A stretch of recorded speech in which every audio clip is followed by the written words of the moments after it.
요한복음 2장 1절에서 11절입니다. 사흘째 되던 날 갈릴리 가나에 혼례가 있어 예수의 어머니도 거기 계시고 예수와 그 제자들도 혼례의 청함을 받았더니 포도주가 떨어진지라. 예수의 어머니가 예수에게 이르되 저들에게 포도주가 없다 하니 예수께서 이르시되 여자여 나와 무슨 상관이 있나이까? 내 때가 아직 이르지 아니하였나이다. 그의 어머니가 하인들에게 이르되 너에게 무슨 말씀을 하시든지 그대로 하라 하니라. 거기에 유대인의 정결례식을 따라 두세 통들은 돌 항아리 6이 놓여 있는지라. 예수께서 그들에게 이르시되 항아리에 물을 채우라 하신즉 아귀까지 채우니 이제는 떠서 연회장에 갖다 주라 하시며 갖다 주었더니 연회장은 물로 된 포도주를 맛보고도 어디서 났는지 알지 못하되 물 떠온 하인들은 알더라. 연회장이 신랑을 불러 말하되 사람마다 먼저 좋은 포도주를 내고 취한 후에 낮은 것을 내거늘 그대는 지금까지 좋은 포도주를 두었도다 하니라. 예수께서 이 첫 표적을 갈릴리 가나에서 행하여 그의 영광을 나타내심에 제자들이 그를 믿으니라.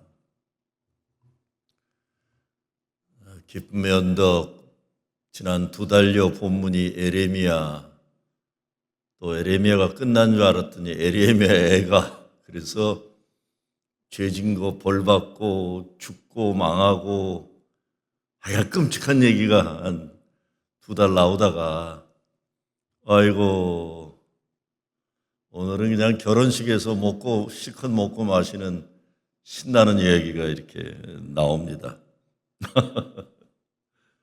유대인들의 말 가운데 Without wine, there is no joy 이런 말이 있습니다. 포도주가 없으면 기쁨이 없다. 포도주는 유대인들의 잔치집에 빠지면 안 되는 필수적인 겁니다. 결혼식에 손님들을 초대해 놓고 포도주가 모자랐다. 그 당시 유다 문화의 결혼식 문화는 저녁에 모여갖고 실컷 놀다가 그러고 이제 신랑이 오면은 결혼식이 시작된다 이런 문화입니다. 그래서 촛불 등불 준비하는 열처녀 이야기도 다 그런 얘기죠. 그런데 오늘 3절에 보면 포도주가 모자란지라 그랬습니다. 이거 없으면 결혼이 무효화가 될 수 있는 위험한 상황입니다. 근데 이 상황에서 예수님이 물을 포도주로 바꿔 놓으시는 요한복음의 첫 기적의 사건이 일어나는 겁니다.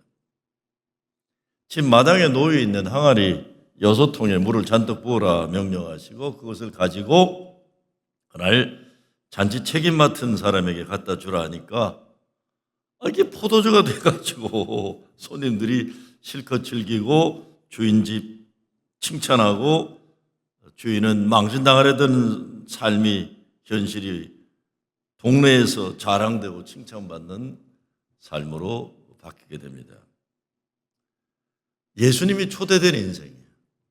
예수님이 초대된 가정에서 일어나는 것이 뭔가 이걸 보여주고 있다고 생각합니다. 오늘 11절 말씀 보면 예수께서 이 처음 표적을 갈릴리의 가나에 행하여 그 영광을 나타내심에 제자들이 그를 믿으니라 이렇게 되어 있습니다. 요한복음에서 나오는 기적들을 성서학자들은 사인이라고 그럽니다. 예수님이 누구인가를 보여주는 사인인데 오늘 말씀에서 첫 기적이 예수님이 누군가를 말해주려고 하는 것이죠. 첫째, 예수님은 모자란 것을 채우시는 분이다. 황망한, 재미없는, 의미 없는 이런 삶이 기쁨이 가득 찬 천국의 축제가 되는 거다. 초상집이 될 것 같은 집이 진짜 결혼식이 됐다 이런 거죠.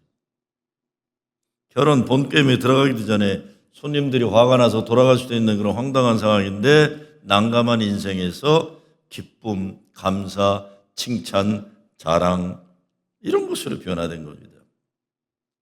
오래전에 제가 한 20여 년 전에 제가 워싱턴 DC에 있는 Church of the Savior 우리 교회도 섬기며 사역자 학교다 그러고 우리 신년 세미나 때도 한국에 섬김의 한국 서번 리더십 아카데미 유성준 목사님 오시고 또 세미나인 것도 다 거기서 시작되는 겁니다. 워싱턴 DC, 미국의 수도지만 거기에서 길거리에 있는 사람들, 가난한 사람들, 아픈 사람들, 거기에 이제 홈리스 병원과 호스피스 이런 거 하는 교회인데 그 사역하는 교회를 소개하는 비디오 첫 시작이 셀레브레이션이란 말로 시작이 돼요. 그 Church of the Savior가 지역사회 사역하는 데 센터가 주빌리 센터입니다. 그래서 저는 제가 목회하는 교회 모든 사역의 이름을 주빌리를 붙이는 겁니다. 그래서 우리 맨하탄 센터도 주빌리 미니션 센터라고 붙인 것도 이 주빌리, 신년의 기쁨. 그런데 그 사역을 소개하는 비디오의 첫 단어가 셀레브레이션이에요.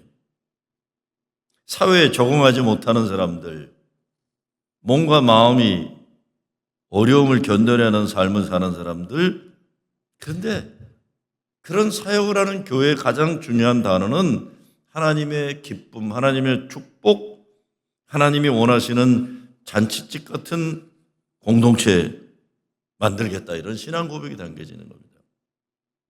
우리 교회는 어려운 사람을 도와준다, 동정한다 이런 것이 아니라 그들과 더불어서 하나님 나라의 축제를 이루는 셀레브레이션 공동체다.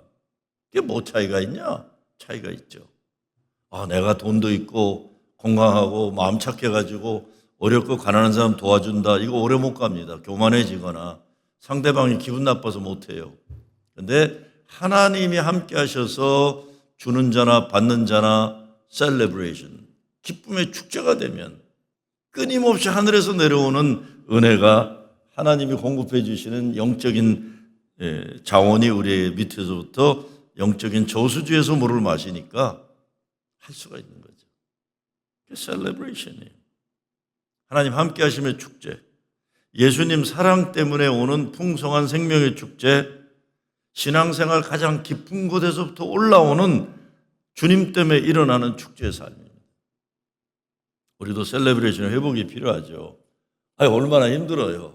정말 왜 이렇게 됐어야 되는지 모르지만 교단도 난리오고 이 과정에 교회도 난리고 목사들도 힘들고 교인들도 힘들어요. 예수님 때문에 나오는 감동과 감격, 기쁨의 회복. 하나님은 우리가 축제적인 삶을 살기 원하십니다. 그러나 우리 현실은 그렇지 못하죠. 오늘 본문에서 말하는 것처럼 포도주가 모자란지다. 왜 그런가요?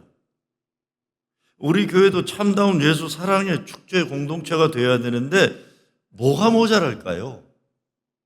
예수님은 모자라는 것을 채워주시는 분이죠.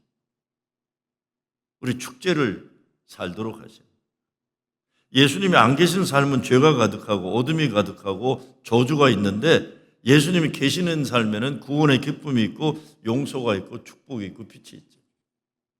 두 번째, 예수님은 기적을 베푸시는 거예요. 오늘 기적이 어떻게 일어납니까? 기적이 일어나는 과정을 보면 먼저 하인들에게 마리아가 너희에게 무슨 말씀을 하시더니 그대로 하라. 그랬더니 순종한 거야, 하인들이. 그 말씀이 뭡니까? 7절에 보면 항아리에 물을 채우라는 거예요. 그리고 8절에 보면 떠서 연회장에게 갖다 주라 하시며 갖다 주었더니, 우리가 하인들이라면요, 황당한 노릇이에요. 빈 항아리에 물을 채우라는 것은 별 어렵지 않은 일이지만 이것도 포도주가 모자라는데 물 항아리를 채우라는 것 따르고 싶지 않은 명령인 겁니다. 그래도 그 정도는 참겠지만 그것을 떠서 파티 책임자에게 갖다 주라는 것, 이게 뭔 소리예요. 사람 참 바보도 아니고. 포도주가 모자란다고 손님들이 불평하는 어려운 상황에 물을 떠다 가지고 가라. 이거 괜히 두들겨 뺨떡이나 맞을 일이에요. 그런데 하인들은 아무 불평 없이 순종합니다. 이미 항아리 안에 물을 불 때 물이 포도주가 되었는지, 물을 뜨고 순종하고 믿고 가다 보니까 포도주가 되었는지 몰라요. 중요한 것은 순종했다. 일단 우리들의 실생활에 연결해 본다면 빈 항아리에 먼저 물을 채워야 됩니다. 축제가 있는 삶, 감동이 있는 삶, 구원의 기쁨과 확신이 있는 삶, 성령이 충만한 삶, 빈 항아리로 놔두면 소용이 없는 거예요. 물을 가지고 항아리를 채우는데 그래야 그 다음에 기적을 기다리시는 겁니다. 신앙생활도 기본기에 충실하는 것이 얼마나 중요한가 생각해 봐요. 신앙의 기본기가 되었지 않은데 신앙의 묘기 있을 줄을 바라는 건 아니죠. 기적이 있기 전에 말씀과 기도로 빈 항아리로 물을 가득 채워야 돼요. 채워야죠, 우리. 주님이 명령하시는 그것으로. 그 다음에는 예수님 말씀 믿고 물을 붓고 그것을 퍼서 가지고 가는 것이에요. 8절 말씀에 보면 기적은 갖다 주었더니 여기에 기적의 역사가 있지 않을까 생각해 봅니다. 갖다 주었더니예요. 믿고 들고 가다 보면 그 가운데 우리도 모르는 사이에 목적지에 다다르면 기적이 일어났다고 생각할 수 있습니다. 순종이 가장 어렵죠. 그런데 성경에서 하나님의 축복을 받는 신앙은 모두 순종의 신앙입니다. 우리는 말씀에 순종해서 물 항아리에서 물을 떠서 들고 가는 겁니다. 우리 주님은 물을 채워라, 물을 들고 가라 이렇게 명령하셨지 우리들 보고 물을 포도주로 만들라고 요구하진 않으세요. 우린 그저 순종해서 가져가는 것이고 판단하지도 말고 조바심을 내지도 말고 의심하지도 말고 말씀에 순종하는 겁니다. 기적의 역사는 주님이 이루어주십니다. 우리도 물이 포도주 되는 기적이 필요하죠.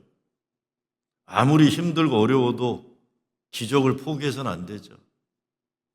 포기는 우리 스스로 인생의 주인이 되겠다는 교만일 수 있습니다. 하나님 불신이니까요. 우리 순종하는 것뿐 때로 물 항아리에서 물을 떠 포도주가 되기를 바라며 들고 간다는 것 자존심 상할 수도 있고 불안할 수도 있고 혹시 연회장 앞에 갔을 때 그냥 물통 들고 간 셈이 되면 얼마나 망신이에요. 이 바보들 쫓겨날 수 있는 그런 상황일 수 있어요. 그러나 우리는 그저 순종해서 물을 빈 항아리에 붓고 들고 가라 하시니 들고 가는 것뿐입니다. 주님은 이런 우리들의 신앙 여정 가운데 기적의 역사를 일으키시는 줄 믿습니다. 그리하였을 때 물이 포도주가 되는 기적이 일어나면서 손님들이 어떻게 칭찬합니까? 그대는 지금까지 좋은 포도주를 두었도다. 이전보다 이후에 더 좋은 곳을 내놓는다는 칭찬이에요. 모자라는 것이 당연하고 상식적인 현실인데 예수님이 우리 삶 가운데 오셔서 이루시는 기적을 통해 우리는 아직 좋은 곳이 남아있는 삶을 살게 된다. 옛날 비틀즈, 존 레논이 쓴 노래 중에 The best is yet to be When God bless us.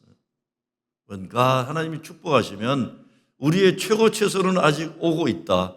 The best is yet to be When our time is come. 우리 때가 되면, 우리의 때가 되면 하나님이 우리에게 가장 좋은 곳으로 예비해 주신다. 아직 좋은 곳이 우리에게도 남아있다. 이전보다 이후에 더 좋은 곳을 내놓습니다. 기적을 소망해야죠. 아직도 하나님은 우리 가운데 기적을 일으키고 계시는 거죠. 이를 위해 빈 항아리에 물을 부어 그리고 그 물을 떠서 주님 명령하시니 축제의 삶을 위해 들고 가는 거죠. 요즘 참 어려워요. 뭐 실제적인 어려움만이 어려움이 아니라 마음에도 참 어려워요. 이게 참 왜 이런 특히 우리 교단 왜 이런 일이 이렇게 일어나가지고 교회마다 다 어렵고 목사도 어렵고 교인들 어렵고 이 난리가 됐는지 참 답답하고 참 그래요. 그렇지만 주어진 현실에서 주님 명령하시는 그거는 우리가 해야죠. 세상은 다 바꿀 수 없어도 나에게 주어진 그 사명은 내가 감당해야 되는 거죠. 내 미래는 내가 알지 못하지만 마틴 루터가 얘기하는 것처럼 내 미래를 누가 이끄시는지 내가 확실히 아노니 내가 무엇을 두려워하리요. 주님이 나 명령하셨어요. 아직 좋은 것이 여러분의 삶에 남아있습니다. 남아있는 삶에 계속해서 더 좋은 것을, 이전보다 이후에 더 좋은 것을 내어놓는 예수님 계심으로 가나의 혼인잔치 기적의 삶을 경험하는 여러분 되시길 주의 이름으로 축원합니다. 주님 감사합니다. 포도주가 부족하다는 답답한 현실, 주님 계시니 포도주가 넘쳐나서 칭찬받고 이전보다 위에 더 좋은 것을 내놓는 새로운 축복의 인생을 살게 된 것처럼 우리도 주님 함께 하심으로 가나의 혼인잔치에 물이 포도주가 되는 기적을 가정에서 교회에서 이루게 하여 주시옵소서. 예수 그리스도의 이름으로 기도드리옵나이다. 아멘.